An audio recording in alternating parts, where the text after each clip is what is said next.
ನಾರಾಯಣ ನಾರದ ನಾರಾಯಣ. ಮುನಿಗಳಿಗೆ ನಮೋ ನಮಃ. ಚಿತ್ರಗುಪ್ತರು ಯಮಲೋಕದಿಂದ ಕೈಲಾಸಕ್ಕೆ ಬಂದಿರುವರೆಂದ್ರೆ ಏನೋ ವಿಶೇಷವಿರಲೇಬೇಕು. ವಿಶೇಷವೆಲ್ಲಿಂದ ಬಂತು? ಅನಿಷ್ಟದ ಆಸೆಯಿಂದ ಇಲ್ಲಿಗೆ ಬರಬೇಕಾಯ್ತು. ಅನಿಷ್ಟದ ಆಸೆ ಅದ್ಯಾವುದು?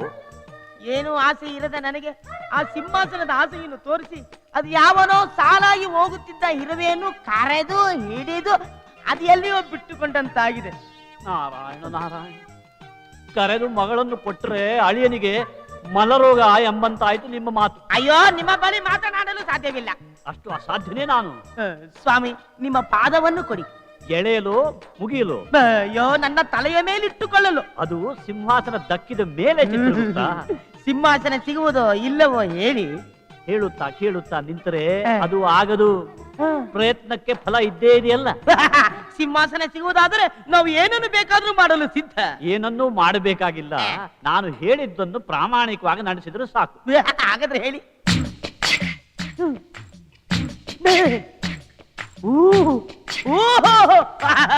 ನಾವು ಈಗಲೇ ಹೊರಡುವಂತವರಾಗುತ್ತೇವೆ. ನಾರಾಯಣ ನಾರಾಯಣ. ಸಿಂಹಾಸನ ನನಗೆ ಸಿಂಹಾಸನ. ಚಿತ್ರಗುಪ್ತರೆ, ಒಂದನ್ನು ಹೇಳಲು ಮರೆತೆ. ಏನು? ಯಮಧರ್ಮರು ಭೂಲೋಕಕ್ಕೆ ಹೊರಡುವಾಗ ನೀವು ನನ್ನ ಜೊತೆಯಲ್ಲಿ ಬನ್ನಿ ಎಂದು ಹೇಳಬಹುದು. ಯಾವ ಕಾರಣಕ್ಕೂ ಹೋಗುವ ತಪ್ಪನ್ನು ಮಾಡಬೇಡಿ. ಅವರೇನಾದರೂ ನನ್ನನ್ನು ಜೊತೆಯಲ್ಲಿ ಬಾ ಎಂದು ಕರೆದರೆ ಏನಾರು ಪಿತೂರಿ ನಡೆಸಿ ಆ ಕೋಣವನ್ನು ಅವರ ಜೊತೆ ಕಳಿಸಿ ಸಿಂಹಾಸನದ ಮೇಲೆ ನಾನು ಕೂತು ಬಿಡುತ್ತೇನೆ. ಮಾಡಿ. ನಾರಾಯಣ ನಾರಾಯಣ. ಯಮಧರ್ಮ ರಾಜರೇ, ಯಮಧರ್ಮ ಅನಾಹುತವಾಯ್ತು. ಏನಾಯ್ತು ಚಿತ್ರಗುಪ್ತರೆ? ಅಯ್ಯೋ, ಶತಶತಮಾನಗಳಿಂದ ಕಾಪಾಡಿಕೊಂಡು ಬಂದ ನಿಮ್ಮ ಧರ್ಮ ಮಣ್ಣುಪಾಲಾಯಿತು. ಏನಾಯ್ತೆಂಬುದನ್ನು ಸ್ವಲ್ಪ ಬಿಡಿಸಿ ಹೇಳಬಾರದೆ? ಅಂದು ಭೂಲೋಕಕ್ಕೆ ತೆರಳಿ ಭಕ್ತನ ಬಯಕೆಯನ್ನು ಈಡೇರಿಸು ಎಂದ ನಾರದರು ಇಂದು ಶಿವನ ಬಳಿಗೆ ಹೋಗಿ ಸಾವಿನ ಗುಟ್ಟನ್ನು ತಿಳಿದುಕೊಳ್ಳುವಂತೆ ಮಾನವರಿಗೆ ವರ ಕೊಟ್ಟಿದ್ದಾನೆ ಎಂದು ಶಿವನ ಬಳಿ ಬತ್ತಿ ಇಟ್ಟಿದ್ದಾರೆ. ಇದನ್ನು ಕೇಳಿಸಿಕೊಂಡ ಈಶ್ವರನು ಕುಪಿತನಾಗಿ ಈಗಿಂದೀಗಲೇ ಧರ್ಮರಾಯರನ್ನು ಕರೆದುಕೊಂಡು ಬನ್ನಿ ಎಂದು ನಾರದರಿಗೆ ಆಜ್ಞೆ ಮಾಡಿದ್ದನ್ನು ನನ್ನ ಕಣ್ಣಾರೆ ನೋಡಿ ಕಿವಿಯಾರಿ ಕೇಳಿಸಿಕೊಂಡು ಬಂದಿದ್ದೇನೆ ಮಹಾಪ್ರಭು. ನಾರದ ಮಹಾಮುನಿಗಳು ಹೀಗೇಕೆ ಮಾಡಿದರು? ಅಯ್ಯೋ, ಹೇಳುವುದಕ್ಕೂ ಕೇಳುವುದಕ್ಕೂ ಇದು ಸಮಯವಲ್ಲ. ನಾರದರು ಬಂದು ಈಗ ನಿಮ್ಮನ್ನು ಈಶ್ವರನ ಬಳಿ ಕರೆದುಕೊಂಡು ಹೋಗುತ್ತಾರೆ. ಆಗ ಕೋಪಗೊಂಡ ಈಶ್ವರನು ನೀವು ಕೊಟ್ಟಿರುವ ವರವನ್ನು ಹಿಂದಕ್ಕೆ ತೆಗೆದುಕೊಳ್ಳಿ ಎಂದು ನಿಮಗೆ ಆಜ್ಞೆಯನ್ನು ಮಾಡಿದ್ದಾರೆ. ಅವರ ಆಜ್ಞೆಯನ್ನು ನೀವು ಪಾಲಿಸಲೇಬೇಕಲ್ಲ. ಹೌದೌದು. ಒಂದು ವೇಳೆ ಈಶ್ವರನ ಆಜ್ಞೆಯನ್ನು ನೀವು ಪಾಲಿಸಿದಿರಿ ಎಂದು ಇಟ್ಟುಕೊಳ್ಳಿ. ಆಗ ನಿಮ್ಮ ಭಕ್ತ ನಿಮ್ಮ ಮೇಲೆ ಕಿಡಿಕಾಡುತ್ತಾನೆ. ಇನ್ನು ಯಾವ ಶತಮಾನದಲ್ಲೂ ನಿಮಗೆ ಭಕ್ತರೇ ಇಲ್ಲದಂತಾಗುತ್ತದೆ. ಆಗ ನೀವು ಮಾನಸಿಕವಾಗಿ ಕೊರಗಲೇಬೇಕಾಗುತ್ತೆ ಪ್ರಭು.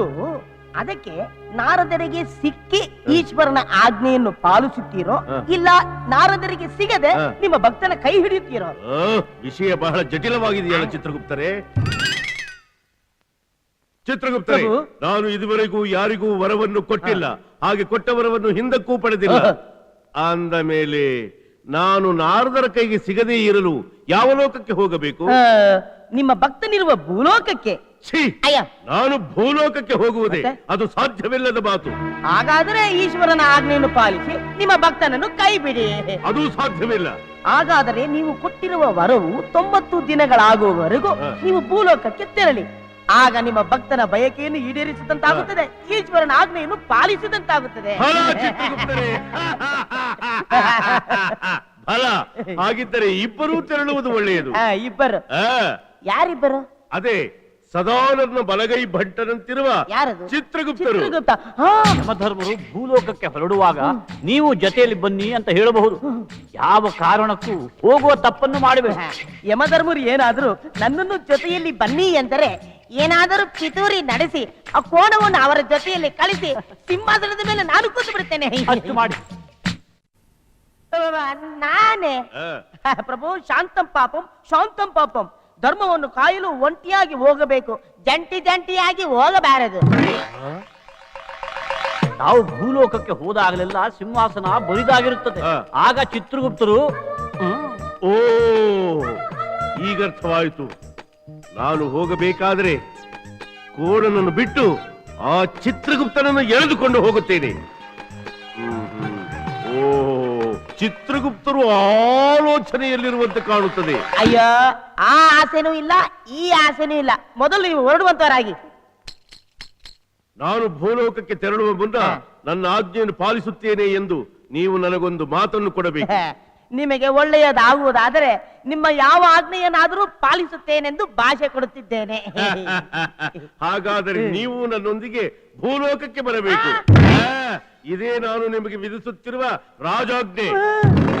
ಪಕ್ಷಿ ಬಲವಾಗಿ ಹತ್ತಿಕೊಂಡಿದೆ.